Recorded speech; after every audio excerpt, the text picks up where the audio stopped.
یہی وجہ ہے کہ جب وہ زومائے مکہ کے پاس بیٹھا تو انہوں نے رسول کریم صلی اللہ علیہ وآلہ وسلم کے ساتھ اس کے مذاکرات کے نتائج کے متعلق پوچھتے ہوئے کہا، اے ابو الولید، تیرے پیچھے کیا ہے؟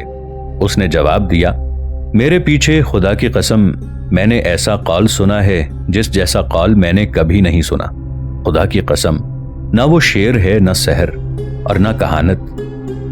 ناظرین، آگے بڑھنے سے پہلے کامنٹ سیکشن میں ہمیں اپنی آراء سے ضرور آگاہ کیجیے گا کہ آپ کو ہماری یہ سیریز کیسی لگ رہی ہے۔ میں ہوں طاہر عبید چودھری۔ آئندہ آنے والی اقساط سے باخبر رہنے کے لیے ہمارے چینل کو سبسکرائب کر لیں اور ساتھ موجود بیل آئیکن کو ضرور کلک کر لیں۔ شکریہ۔ پھر اس نے اپنی قوم کو مشورہ دیتے ہوئے کہا، اے گروہ قریش، میری مانو اور اس کام کو میرے سپرد کر دو، اور یہ آدمی یعنی محمد صلی اللہ علیہ وآلہ وسلم جس کام میں لگا ہوا ہے اسے لگا رہنے دو اور اس سے الگ ہو جاؤ۔ خدا کی قسم میں نے اس سے جو قول سنا ہے اس میں ایک عظیم خبر ہے، بس اگر عربوں نے اسے پا لیا تو تم دوسروں کے بغیر اسے کافی ہو جاؤ گے، اور اگر وہ عربوں پر غالب آ گیا تو اس کی حکومت تمہاری حکومت ہوگی اور اس کی عزت تمہاری عزت ہوگی، اور تم اس کے ذریعے سب لوگوں سے زیادہ خوش بخت ہوگے۔ انہوں نے کہا، اے ابو الولید، خدا کی قسم اس نے تجھے اپنی زبان سے مسحور کر دیا ہے۔ اس نے کہا، یہ میری رائے ہے، تمہیں جو سمجھ آئے وہ کر لو، اور بجائے اس کے کہ قریش عتبہ بن ربیعہ کے مشورے کو قبول کرتے، انہوں نے اس پر تہمت لگائی کہ وہ نعوذ باللہ محمد صلی اللہ علیہ وآلہ وسلم کے سحر سے متاثر ہو گیا ہے، اور اسے یہ کہنے لگے کہ اے ابو الولید، خدا کی قسم اس نے تجھے اپنی زبان سے مسحور کر دیا ہے۔ تو عتبہ نے انہیں بڑے اعتماد سے کہا، یہ میری رائے ہے، تمہیں جو سمجھ آئے وہ کر لو۔ جب قریش رسول اللہ صلی اللہ علیہ وآلہ وسلم کو جاہ و مال اور منصب کے لالچ سے اپنی دعوت سے علیحدگی پر آمادہ کرنے میں ناکام ہو گئے، کیونکہ عتبہ بن ربیعہ کی وساطت سے انہیں اس امر میں کامیابی نہیں ہوئی تھی، اسی طرح وہ اس سے قبل بھی ابو طالب، بنو ہاشم اور بنو مطلب کو رسول اللہ صلی اللہ علیہ وآلہ وسلم سے علیحدگی پر رضامند کرنے میں ناکام ہو گئے تھے، تو انہوں نے ان دونوں قبیلوں یعنی بنی ہاشم اور بنی مطلب کے خلاف اقتصادی اور سوشل جنگ کے منصوبے کی تنفیذ کا آغاز کر دیا۔ انہوں نے ان دونوں قبیلوں کی سخت اقتصادی ناکہ بندی اور سخت سوشل بائیکاٹ کر دیا۔ بس وہ اپنی پارلیمنٹ میں ان بڑھتی ہوئی فتوحات کے مقابلے کے لیے، جو دن بدن نہ صرف مکہ کے اندر بلکہ اس کے باہر پڑوسی قبائل میں بھی دعوت نبی کو حاصل ہو رہی تھیں، فیصلہ کن ضروری اقدامات کے مشورے کے لیے جمع ہوئے۔ اور قریش کے مرکز کی پریشانی میں جس بات نے اضافہ کیا وہ یہ تھی کہ حضرت عمر بن خطاب رضی اللہ عنہ اور حضرت حمزہ بن عبد المطلب رضی اللہ عنہ نے اسلام قبول کر لیا، اور قریش ان دونوں آدمیوں کو بہت اہمیت دیتے تھے، اور عملاً ان دونوں کے اسلام نے مسلمانوں کے پلڑے کو بھاری کر دیا اور ان سے ان کی قوت میں اضافہ ہو گیا۔ اس کے بالمقابل مکے کی پارلیمنٹ نے ایک قرارداد پاس کی جو بنی ہاشم اور بنی مطلب کے خلاف اقتصادی ناکہ بندی اور سوشل بائیکاٹ کا فیصلہ دیتی تھی، اور یہ دونوں قبیلے، ان دونوں کے مسلمان اور کافر افراد اس شدید ناکہ بندی کے مقابل ڈٹے رہے، اور انہوں نے حضرت محمد صلی اللہ علیہ وآلہ وسلم کو بے یار و مددگار نہ چھوڑا، بلکہ انہوں نے اس شدید ناکہ بندی کے نتیجے میں پہنچنے والے نقصانات کے باوجود آپ صلی اللہ علیہ وآلہ وسلم کی حمایت کی۔ ابن اسحاق کا بیان ہے کہ جب قریش نے دیکھا کہ رسول اللہ صلی اللہ علیہ وآلہ وسلم کے اصحاب ایسے ملک میں فروکش ہو گئے ہیں جہاں انہیں امن و سکون نصیب ہوا ہے، اور نجاشی نے ان میں سے پناہ لینے والوں کی حفاظت کی ہے، اور حضرت عمر رضی اللہ تعالی عنہ نے بھی اسلام قبول کر لیا ہے، اور وہ اور حضرت حمزہ بن عبد المطلب رضی اللہ تعالی عنہ رسول اللہ صلی اللہ علیہ وآلہ وسلم اور آپ کے اصحاب کے ساتھ ہیں، اور اسلام قبائل میں پھیلنے لگا ہے، تو انہوں نے اکٹھے ہو کر مشورہ کیا کہ وہ ایک تحریر لکھیں جس میں بنی ہاشم اور بنی عبد المطلب کے متعلق معاہدہ کریں کہ نہ وہ ان سے نکاح کریں گے اور نہ انہیں نکاح کر کے دیں گے، اور نہ ان کے پاس کوئی چیز فروخت کریں گے اور نہ ان سے خریدیں گے۔ بس جب وہ اس امر کے لیے اکٹھے ہوئے تو انہوں نے یہ باتیں ایک کاغذ پر لکھ لیں، پھر معاہدہ کیا اور اس پر مہریں لگائیں، پھر اس کاغذ کو اپنے آپ کو اس مضبوطی پر قائم رکھنے کے لیے کعبہ کے اندر لٹکا دیا۔ جب قریش نے یہ کام کیا تو بنو ہاشم اور بنو مطلب حضرت ابو طالب کے پاس گئے اور ان کے ساتھ شعب ابی طالب میں داخل ہو گئے اور اس کے ساتھ اکٹھے ہو گئے، اور بنی ہاشم میں سے ابو لہب یعنی عبد العزیٰ بن عبد المطلب قریش کے پاس چلا گیا اور ان کی مدد کرنے لگا۔ اس طرح فریقین کے درمیان جھگڑا بڑھ گیا اور اس کا حلقہ وسیع ہو گیا۔ اب حضرت محمد صلی اللہ علیہ وآلہ وسلم میدان میں اکیلے نہیں تھے، بلکہ آپ صلی اللہ علیہ وآلہ وسلم کے ساتھ دو ایسے قبیلے تھے جنہیں قریش کے قبائل میں حقیر نہ سمجھا جاتا تھا۔ مسلمانوں اور بنی ہاشم اور بنی مطلب کے جو لوگ ان کے ساتھ تھے ان کا محاصرہ سخت ہو گیا اور قریش نے اپنے ناجائز مقاطعے میں سختی کر دی، یہاں تک کہ ان راستوں پر جو اس شاب کی طرف جاتے تھے جس میں مسلمان محصور تھے، چوکی دار کھڑے کر دیے تاکہ وہ نگرانی کریں کہ کن صاحبان مروت کے ہاتھوں شب میں محصورین کے پاس کھانا پہنچتا ہے۔ اور اس کی دلیل یہ ہے کہ بسا اوقات خود ابو جہل بن حشام اس غرض کے لیے گشت کیا کرتا تھا۔ ایک دفعہ ابو جہل حکیم بن حزام بن خویلد بن اسد سے ملا اور اسے تفتیش کرنے پر معلوم ہوا کہ اس کا ایک لڑکا کچھ گندم اٹھائے ہوئے ہے جسے وہ اپنی پھوپھی خدیجہ بنت خویلد رضی اللہ تعالی عنہا زوجہ رسول صلی اللہ علیہ وآلہ وسلم کے پاس پہنچانا چاہتا ہے، جو کہ آپ کے پاس شاب میں موجود تھیں، تو اس نے اسے ایسا کرنے سے روک دیا اور گندم کو واپس کرنے کی کوشش کی۔ ام المؤمنین حضرت خدیجہ بنت خویلد رضی اللہ تعالی عنہا بن اسد بن عبد العزیٰ القرشیہ، یہ رسول اللہ صلی اللہ علیہ وآلہ وسلم کی پہلی زوجہ ہیں، اور شادی کے وقت آپ رسول اللہ صلی اللہ علیہ وآلہ وسلم سے 15 برس بڑی تھیں۔ آپ کا باپ جنگ فجار میں قتل ہوا تھا اور رسول اللہ صلی اللہ علیہ وآلہ وسلم سے شادی کرنے سے قبل آپ رضی اللہ عنہ نے ابن حالہ بن زرارہ تیمی سے شادی کی جو فوت ہو گیا۔ آپ رضی اللہ تعالی عنہ بہت مالدار تھیں اور وسیع تجارتی کاروبار کی مالک تھیں، اور تجارت کے لیے کام کرنے والے لوگوں کو اجرت پر حاصل کیا کرتی تھیں اور انہیں مضاربت کے لیے سرمایہ فراہم کرتی تھیں۔ خصوصاً مکہ کے ان مشہور تجارتی سفروں میں جو شام کی طرف ہوتے تھے، بعثت سے قبل ایک دفعہ آپ نے حضرت رسول کریم صلی اللہ علیہ وآلہ وسلم کو اپنی تجارت کے لیے شام کی طرف بھیجا۔ آپ صلی اللہ علیہ وآلہ وسلم قافلے کے ساتھ گئے اور شام کے بصری بازار میں خدیجہ رضی اللہ عنہا کے نام پر تجارت کی اور اس سفر میں نفع حاصل کر کے واپس لوٹے۔ ان دنوں آپ صلی اللہ علیہ وآلہ وسلم کی عمر 25 سال تھی۔ آپ کی واپسی کے بعد حضرت خدیجہ رضی اللہ تعالی عنہا نے آپ کو شادی کا پیغام بھیجا، جسے آپ صلی اللہ علیہ وآلہ وسلم نے قبول کر لیا۔ اس وقت حضرت خدیجہ رضی اللہ عنہا نے اپنے چچا عمرو بن اسد بن عبد العزیٰ کو اپنی خواہش سے آگاہ کیا تو اس نے اس بات کو بخوشی منظور کر لیا۔ پھر نبوت سے قبل رسول اللہ صلی اللہ علیہ وآلہ وسلم کے ساتھ آپ کی شادی ہو گئی اور آپ کے ہاں رسول کریم صلی اللہ علیہ وآلہ وسلم سے 2 بچے قاسم اور عبداللہ پیدا ہوئے۔ انہی کو طاہر اور طیب کہا جاتا ہے، اور 4 بچیاں پیدا ہوئیں جن کے نام زینب، رقیہ، ام کلثوم اور فاطمہ رضی اللہ عنہن ہیں۔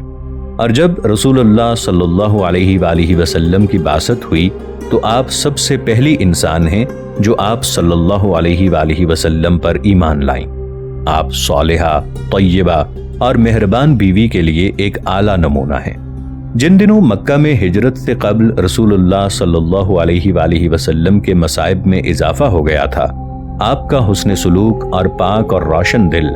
آپ صلی اللہ علیہ وآلہ وسلم کے آلام کو کم کرنے کا بہت بڑا ذریعہ تھا۔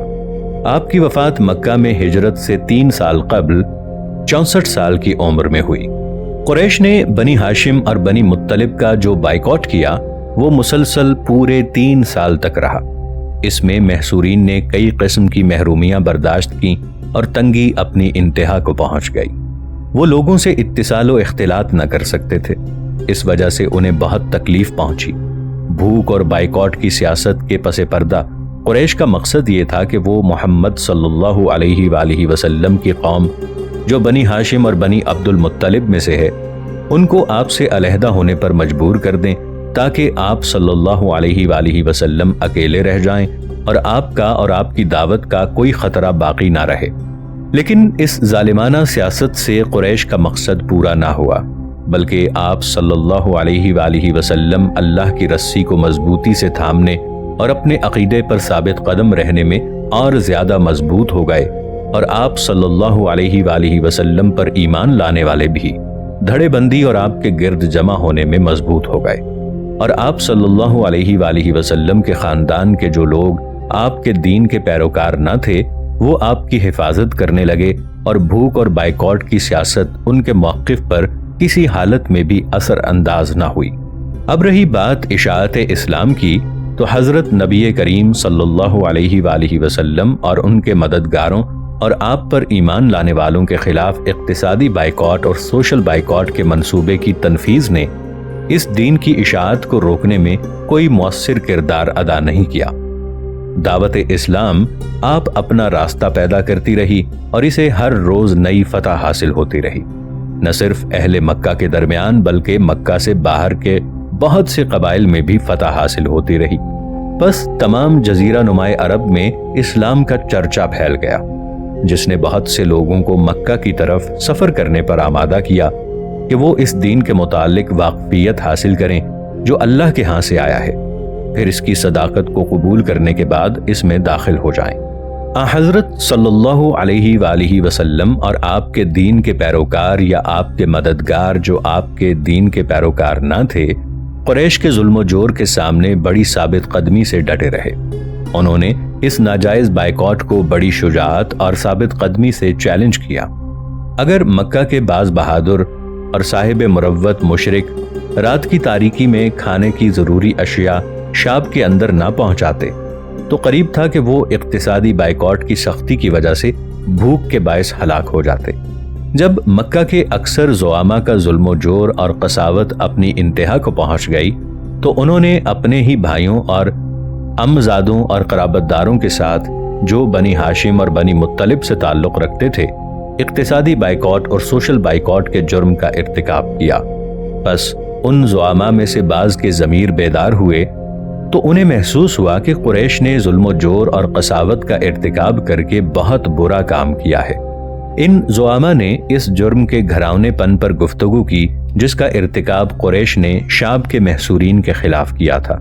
اور انہوں نے اس جرم کے نشانات کے ازالے کے لیے تاکہ یہ ناجائز بائیکاٹ ختم ہو بھرپور کوشش کرنے کا معاہدہ کیا۔ اس شریفانہ غرض کو پورا کرنے کے لیے شرافت نے انہیں معاہدے تک پہنچا دیا۔ کاش وہ لوگ یہاں تک پہنچ جاتے کہ اپنے ہاتھوں سے اس ظالمانہ بائیکاٹ کے کاغذ کو جو کعبے کے اندر لٹکا ہوا تھا پھاڑ دیتے۔ جن لوگوں نے اس شریفانہ کام کے متعلق سوچا اور آخر کار اسے کر گزرے وہ یہ تھے: حشام بن عمرو بن ربیعہ عامری۔ یہ شریف انسان عمرو بن حشام اسلام لے آیا اور بہت اچھی طرح اسلام پر قائم رہے۔ حضرت نبی کریم صلی اللہ علیہ وآلہ وسلم نے انہیں معرکہ حنین کی غنائم سے 50 اونٹ دیے تھے۔ دوسرے نمبر پر زہیر بن ابی امیہ بن مغیرہ مخزومی۔ انہوں نے فتح مکہ کے بعد اسلام قبول کیا۔ یہ حضرت نبی کریم صلی اللہ علیہ وآلہ وسلم کی بیوی حضرت ام سلمہ رضی اللہ تعالی عنہ کے بھائی تھے۔ تیسرے نمبر پر مطعم بن عدی بن نوفل بن عبد مناف۔ اصحابہ میں ابن حجر نے بیان کیا ہے کہ مطعم کافر ہونے کی حالت میں فوت ہوا۔ چوتھے نمبر پر بختری بن حشام۔ یہ بہادر آدمی ابو البختری جنگ بدر کے روز مشرک ہونے کی حالت میں قتل ہوا۔ حضرت صلی اللہ علیہ وآلہ وسلم نے اس کے اس فاضلانہ موقف کو تسلیم کرتے ہوئے جو اس نے ناجائز بائیکاٹ کے ابطال میں اختیار کیا تھا، اسلامی فوج کو اسے قتل نہ کرنے کا حکم دیا تھا، لیکن ارادہ الہی کے مطابق مجزر بن زیاد نے اسے قتل کر دیا کیونکہ اس نے لڑنے کے سوا ہر بات سے انکار کر دیا تھا۔ اور پانچویں نمبر پر زمعہ بن اسود بن مطلب اسدی۔ زمعہ بن اسود بدر کے روز مشرک ہونے کی حالت میں قتل ہوا۔ یہ نوجوان اپنے باپ کے بیٹوں میں سے اپنے باپ کو سب سے زیادہ پیارا تھا۔ ان 5 شرفا نے مکہ کے بالائی حصے میں